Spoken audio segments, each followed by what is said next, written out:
So guys, welcome to another video. As you know very well that in the previous lecture we have done all the complete chapter of redox reaction, and in this video we will discuss that how to test the reducing agent and how to test for oxidizing agent. So let's start. देखिए भाई, अब oxidising agent होता है कि हमने कल क्या पढ़ा था। ऑक्सीडाइजिंग एजेंट वो होता है जो खुद रिड्यूस हो जाए और दूसरे को क्या कर दे, ऑक्सीडाइज कर दे। ठीक है, और ऑक्सीडेशन और रिडक्शन के अंदर होता क्या क्या है, कंडीशंस क्या है, उसके अंदर फीचर्स क्या हैं, वो हमने कल डिस्कस कर लिए हैं इसकी क्या कहते हैं पिछले लेक्चर में। ओके, तो ये तो आपको अब बेसिक तो आपको पता होना चाहिए कि ऑक्सीडाइजिंग एजेंट होता क्या और रिड्यूसिंग एजेंट होता क्या है। तो उसके आगे हमारे पास ये आता है कि how to test for reducing agent, कैसे पता चलेगा कि रिड्यूसिंग एजेंट है। तो सबसे पहले तो हमारे पास जो है वो कुछ कंपाउंड्स हैं जिनको हमें याद करना पड़ेगा और इनको हम क्या कहते हैं, ऑक्सीडाइजिंग एजेंट्स। सो ये जो दो हैं हमारे पास, ये दो हमारे पास क्या हैं, ऑक्सीडाइजिंग एजेंट। इनका नाम क्या है हमारे पास, इसको कहते हैं हम एसिडिफाइड पोटेशियम डाइक्रोमेट 6। एसिडिफाइड इसलिए क्योंकि इसके साथ देखें H पॉजिटिव आयन भी है। और दूसरा क्या है हमारे पास, एसिडिफाइड पोटेशियम मैंगनेट 7। ओके जी, तो सबसे इंपॉर्टेंट जो हमारे पास इधर है ना वो है कि इसका कलर चेंज क्या है। चलिए जी, जब ये ऑक्सीडाइजिंग एजेंट होता है, जब ये ऑक्सीडाइज अभी किसी रिड्यूसिंग एजेंट के साथ रिएक्ट नहीं करता तो उस वक्त इसका कलर क्या होता है। बिफोर रिएक्शन इसका कलर होता है, before reacting with reducing agent इसका कलर क्या होता है, ऑरेंज होता है। और इसका कलर क्या होता है, पर्पल हो जाता है। चलिए लेट्स सपोज अब हमने इसका रिएक्शन करवा दिया किसी, यानी कि हमने किसी चीज़ को चेक किया कि ये रिड्यूसिंग एजेंट है या नहीं है। चलिए फॉर एग्जांपल हमने क्या कहते हैं कोई ऐसा सब्सटेंस लिया, वो रिड्यूसिंग एजेंट था और हमने इसको उसके अंदर ऐड कर दिया पोटेशियम को। ठीक है, इसको हमने उस सब्सटेंस के अंदर ऐड कर दिया। हमें नहीं पता कि वो ऑक्सीडाइजिंग है या रिड्यूसिंग एजेंट है। ठीक है, कुछ भी है हमें नहीं पता, हमने उसके अंदर ऐड कर दिया कि ये क्या चीज़ है। चलें जी, अगर तो हुआ ऑक्सीडाइजिंग एजेंट तो ऑरेंज कलर चेंज नहीं होगा क्योंकि ऑक्सीडाइज और ऑक्सीडाइजिंग एजेंट एक साथ रिएक्ट नहीं करेंगे। ठीक है, और एज एन सपोज कर लें आप, अगर वो हुआ रिड्यूसिंग एजेंट तो इसका ऑरेंज से कलर क्या हो जाएगा, ग्रीन हो जाएगा। ठीक है, और ये कोई चेंज इन ऑक्सीडेशन इतनी कोई आती नहीं है, लेकिन फिर भी आपके लिए मैंने लिख दिया इधर। तो ये डिक्रीज हो जाती है +6 से +3 भी हो जाती है। ठीक है, और कलर चेंज हमने अभी पढ़ लिया है क्या होता है, ऑरेंज टू ग्रीन होता है। और इसी तरीके से बिल्कुल सेम इसी तरीके से जो एसिडिफाइड पोटेशियम मैंगनेट है उसका पर्पल टू कलरलेस हो जाता है और उसकी जो क्या कहते हैं हमारे पास ऑक्सीडेशन स्टेट है वो भी डिक्रीज कर जाती है। ठीक है, तो होप आपको ये समझ आ गया होगा। मैं एक दफ़ा दोबारा से रिवाइज कर देता हूँ आपके लिए कि ये है क्या।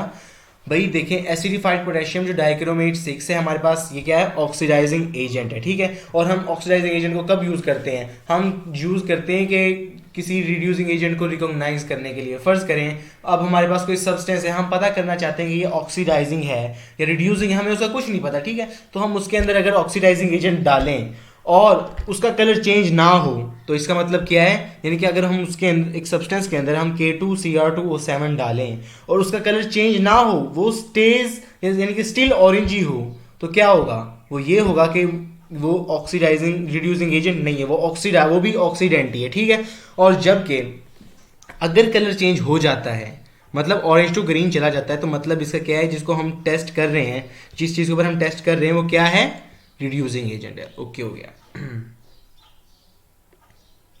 सो सिमिलरली जिस तरह हमने अभी डिस्कस किया ऊपर टेस्ट फॉर रिड्यूसिंग एजेंट, तो इसीलिए अब हमारे इसी तरीके से अब हमारे पास नीचे क्या है, test for oxidising agent. Okay, अब इसके अंदर हमारे पास क्या होता है अभी देख लेते हैं हम।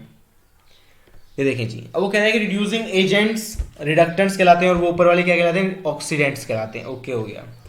नेम ऑफ प्रोडक्ट, इसके लिए भी हमारे पास 2-3 है ये। ठीक है, पोटेशियम आयोडाइड, फॉर्मूला इसका है Ki, पोटेशियम आयोडाइड। ओके, और एक है हमारे पास आयरन टू सल्फेट FeSO4, और ये फॉर्मूला किस तरह बना हुआ है, ये हमने पिछले लेक्चर्स में बनाना सीख लिया है कि वो किस तरह हम फॉर्मूला बनाते हैं, केमिकल नेम फॉर्मूला को नेम कैसे करते हैं। ठीक है, तो जो पोटेशियम और आयोडाइड है ये हम किसके लिए चेक करते हैं, किस लिए यूज़ करते हैं हम, टेस्ट फॉर ऑक्सीडाइजिंग एजेंट। चलें जी, फ़र्ज़ करें अब मैंने पोटेशियम आयोडाइड लिया है। ठीक है, और अब मैं एक सब्सटेंस ले रहा हूँ कोई भी मैं चीज़ ले रहा हूँ, ठीक है, कोई कंपाउंड ले रहा हूँ, अब मैं देखना चाहता हूँ कि ये क्या है हमारे पास, ये ऑक्सीडाइजिंग है या रिड्यूसिंग है, तो मैं इसको उसके अंदर ऐड करूँगा उस सब्सटेंस के अंदर, ठीक है।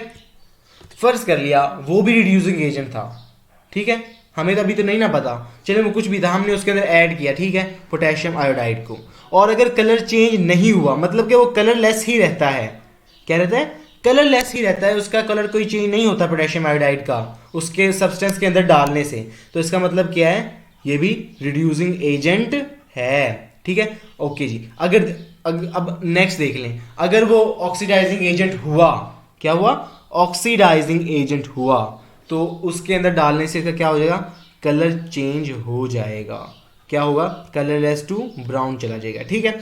इसी तरह आयरन सल्फेट का भी बिल्कुल सेम कंसेप्ट है, बस आपको इसमें कलर याद रखने की जरूरत है, बाकी और कुछ भी नहीं है इस चैप्टर के अंदर, ठीक है। तो नेक्स्ट चलते हैं हम, इस तरह कुछ प्रैक्टिस क्वेश्चन है यहाँ पे। अब फर्ज करें, उसने खुद दे दिया है, ethanol is a very good reducing agent, it reduces the KMnO4 and K2Cr2O7, इसने रिड्यूस करना है ना उसको, क्योंकि रिड्यूसिंग एजेंट और वो ऑक्सीडाइजिंग एजेंट है, दोनों आपस में रिएक्ट कर जाएंगे, तो होगा क्या, ऑब्जर्वेशन, अगर KMnO4 के साथ ऑब्जर्वेशन पूछे तो अभी हमने ऊपर पढ़ा है क्या, पर्पल टू कलरलेस हो जाता है, ठीक है, और चेंज इन ऑक्सीडेशन स्टेट भी हमने पढ़ लिया है, और अगर K2Cr2O7 हो तो ऑरेंज टू ग्रीन हो जाता है, ये हमने ऊपर अभी पढ़ा, ठीक है, ऑरेंज टू ग्रीन और पर्पल टू कलरलेस। सिमिलरली अगर hydrogen is also a good reducing agent, okay जी, is also a good reducing agent, reaction with copper two oxide Cu plus H2, मतलब कि ये ब्लैक होता है, ठीक है, और ये गैस है, गोज टू Cu हमारे पास क्या होता है, जो खाली Cu होता है ना हमारे पास, ये जरा पिंकिश सा होता है, ठीक है, कॉपर जो है वो एटम या इनके जो सिंगल स्टेट में होता है, एटॉमिक स्टेट में होता है, तो इसका क्या होता है हमारे पास कलर, पिंक। और जो भी जो कॉपर का ऑक्साइड है ना, ये वाहिद ऑक्साइड है जो ब्लैक होता है, ठीक है, बाकी सारे ब्लू वगैरह होते हैं, जिस तरह हमने पढ़ा हुआ कॉपर टू सल्फेट वगैरह, वो डिफरेंट, ठीक है, वो ज़्यादातर ब्लू होते हैं। तो हमारे पास जो कॉपर, खाली जो कॉपर है, एटम है कॉपर का, वो हमारे पास क्या होता है, पिंक होता है, और ये इसकी ऑब्जर्वेशन है कि ब्लैक टू पिंक चला जाएगा, ठीक है। और +2 देखें ना यहाँ पे, जब हमने कल पढ़ लिया कि ऑक्सीडेशन स्टेट किस तरह हम फाइंड करते हैं, जब ये कंपाउंड स्टेट में है तो -2 इसकी है ऑक्सीजन की, और -2 ही इसकी है, जबकि जब हमारे पास खाली एटम होता है, सिर्फ एक एटम होता है, उसका ऑक्सीडेशन नंबर क्या होता है, 0। ये हमने पिछले चैप्टर में जो इससे प्रीवियस लेक्चर था उसके अंदर हमने ये कवर कर लिया है, ठीक है। तो बस इतना सा याद था कि हाँ, how to test for reducing agents and oxidising agents. So I hope आपको ये क्लियर हो गया होगा, ठीक है। अगर आपको कोई भी क्वेरी, कोई डिफिकल्टी है तो आप कमेंट्स के अंदर पूछ सकते हैं, and I will reply to you as well as soon as possible, okay. So thanks for watching.